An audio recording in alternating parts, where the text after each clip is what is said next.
Well, welcome back, Oh, wait a minute. I'm sorry. I still have my cloak of invisibility on.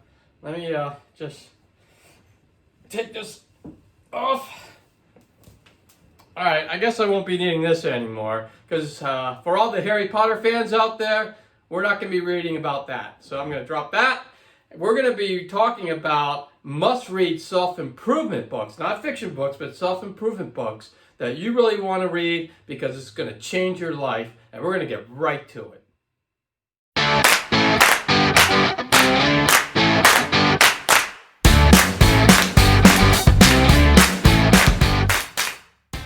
All right, and make sure that you watch the entire video. That way you'll get all the books that I'm going to recommend, and that way you can take those books, read them, and then take action on them. Because if you don't take action, you're never going to make change in your life. So make sure you watch the full video so you know every book that you need to read.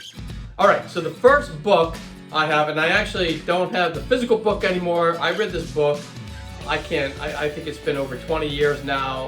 When I was at the Red Cross, American Red Cross, the headquarters, and I was the senior director of financial management, and the CFO actually there recommended a book to me to read, and it was called Lexus and the Olive Tree. Here's a copy of it right here. And that book was actually written a long time ago. It was written in 1999, so 21 years ago, by Thomas Friedman.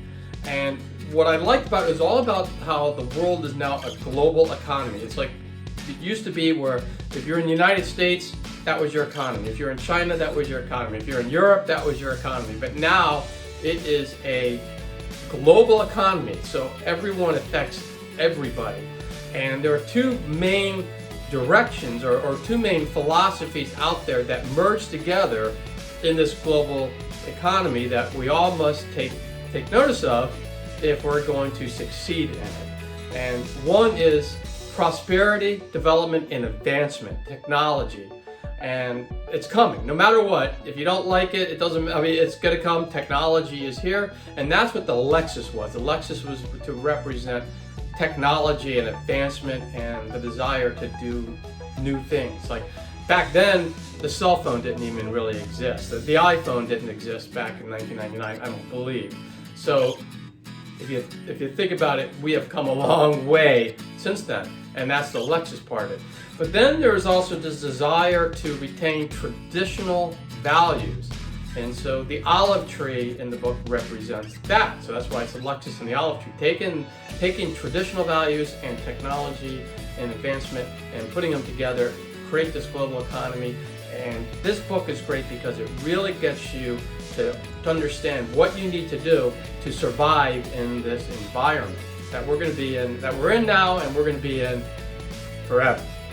So I love that book. I thought it was great. I highly recommend it for everybody. The next one that I read, and I just read this one just a little while ago, in fact, so I thought it was great. It was called The Compound Effect. I actually have the hard copy right here, and it was written in 2010 by Darren Hardy. And what I love about this book, and the thing that I really took away from it the most, was instead of trying to go out and take on the world in one day and do a million different things and go all over the place, it's take small, consistent changes and do that. So if you wanted to lose, let's say 30 pounds, and he has an example in there, and I'll just go over it a little bit, of these three guys, and they take three different paths. So they're all overweight by about 30 pounds. And one decides that he is going to take 2 walks a day, and he's also going to reduce sugar in his life. And I'm not sure if that's the exact example, but it's the main concept of it. The other one just says, I'm going to stay the status quo. I'm just going to keep doing what I'm doing. And the third one starts to drink a little more. He gets stressed at work. He's also more sedentary. He doesn't go out and work out. In the beginning, you don't really see much of a change. But then after a year, you go back and look at these people. And the one that made small little tiny changes by taking a couple of walks and reducing sugar in his diet, lost 30 pounds, is in great shape, loves his life. The next one is exactly where he was a year ago, hasn't changed, hasn't put on any weight, hasn't lost any weight, still, average, not exactly happy with his life, but still the same. And the third one actually has gained 30 pounds. and because of his life, and he's very stressed out. He looks like he's aged about 10 years, and the difference between the first one and the third one is 60 pounds. And this is just a small, tiny thing that you can do, and it just compounds over time. It's just like if the other example, and you hear this one a lot, if I can either give you $1 million today, or I can give you a penny today, and I will double it tomorrow. So I'll give you 2 pennies the next day, 4 pennies the next day, 8 pennies the next day, for 30 days. Which one would you take? And most people will probably say the $1 million, because it sounds like, well, I'm just getting pennies on the other one. But if you look at that, after 30 days, you would have gotten in total over $10 million. That book can change all parts of your life. You know, it's just not wealth and finance, but it really is physical and mental health, and also helps with relationships. And so I really, really recommend it for everyone. And again, the last thing I'll say about it is it really comes down to being the tortoise and not the hare. And you all remember that, where the hare takes off and then tires out, can't do it anymore, quits, and the tortoise just keeps going, keeps going, keeps going, and the tortoise wins the race, because with the compound effect, the tortoise just keeps it going, finds a way that he can live that life for eternity, and he's just much better off. And that's what the book's about, and that's really good. And that's how I look at YouTube.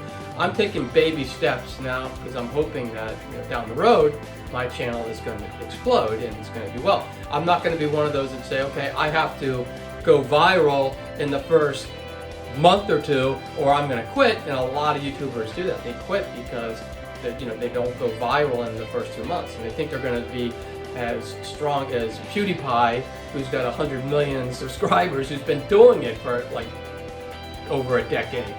So you have to think about that, and that's what I love about the book, is it's really small changes that are doable for the rest of your life, so you don't quit, and you just keep going, going, going, and that's really going to help you out. All right, so I killed that one. So the next one, I don't have the book on hand because I actually got it electronically, but I'll put the cover right here.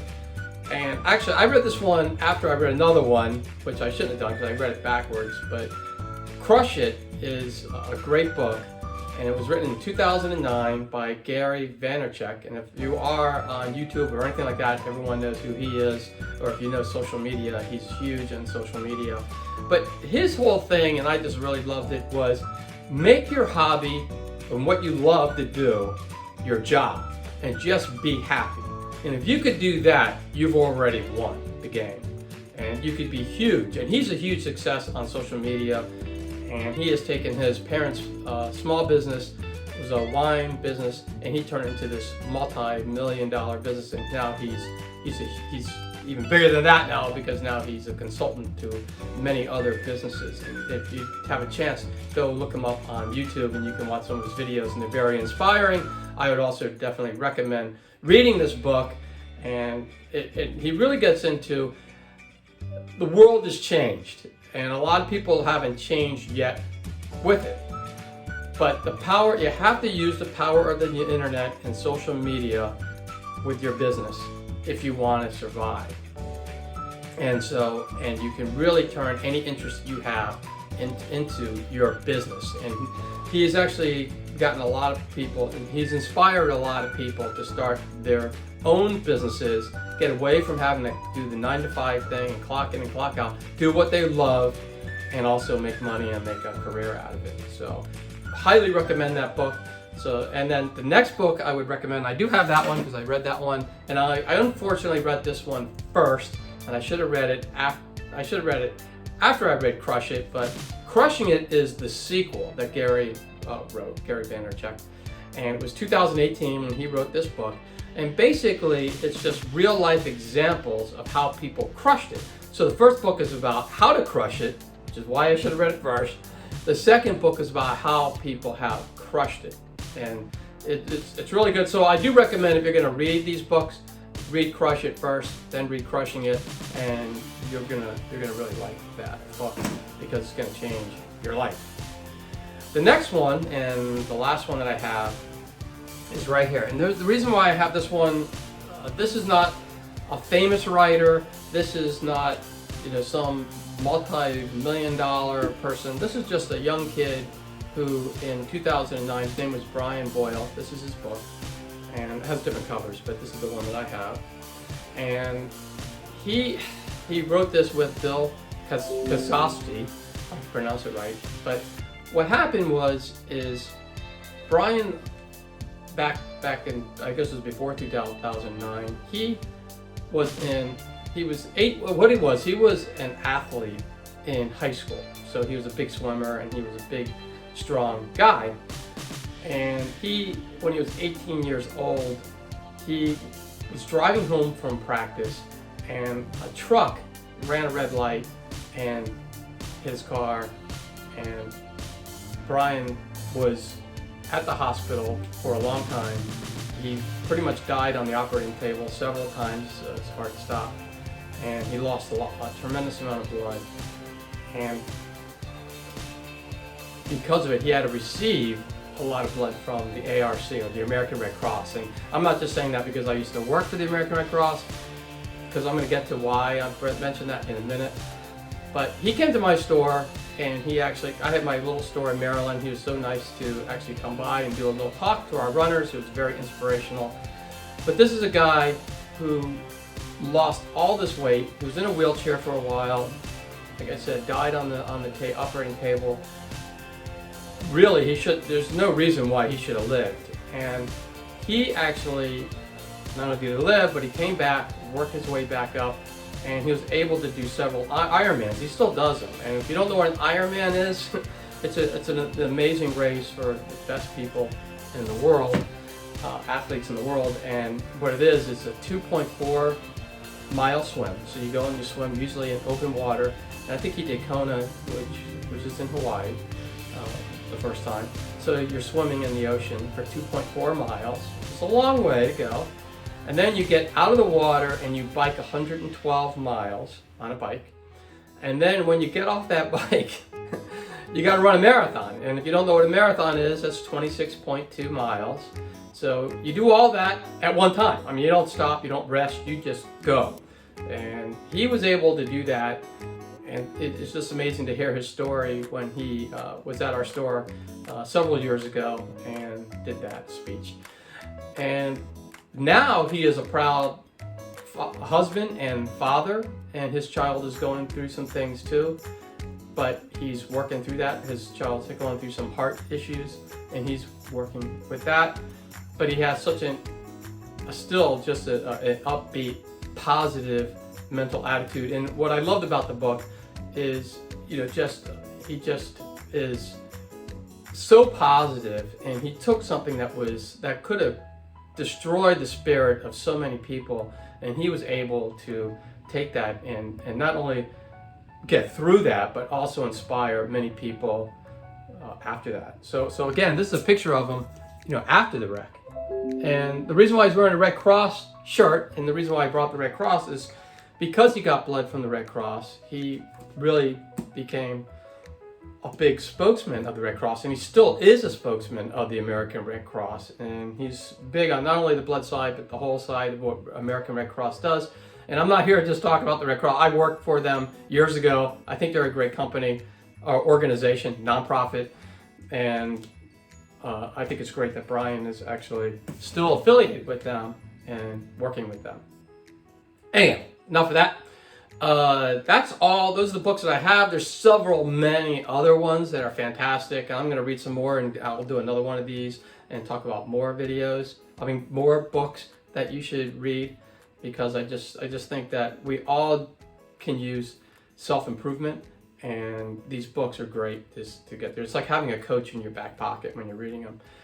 So I would really love to know what you think of these books. If you're going to read them, put it in the comments below. Also, which ones have you read? Have you read any self-improvement books that you felt were fantastic that you would like to share with all of us? It would be great if you can pop them in the comments below, because that way we can all learn from it. And I'm looking for the next book, so pop it in the comments so I know which one to read. I just wanted to say, if you did like the video, make sure you click the thumbs up. I really appreciate that, and it really helps push this video out into YouTube land, and that way other people can benefit from it. Also, make sure that you subscribe to the channel if you haven't already, and that way you'll be notified every time that I drop a healthy living video. And currently I've been putting those out every Thursday and every Sunday. Also, make sure you share this with anyone that you think can use healthy living videos. And again, when I say healthy living, it's mentally, it's physically. So I try to inspire people, I try to teach people. So on all sorts of things, healthy living and anti-aging, or aging well, I should say. So make sure that you share this with anyone who can use that. And then for more tips on how to live a happier, healthier life, 2 videos are going to pop up, and make sure you click on one of those and you can continue your happy, healthy living journey. And until next time, I'll see you soon.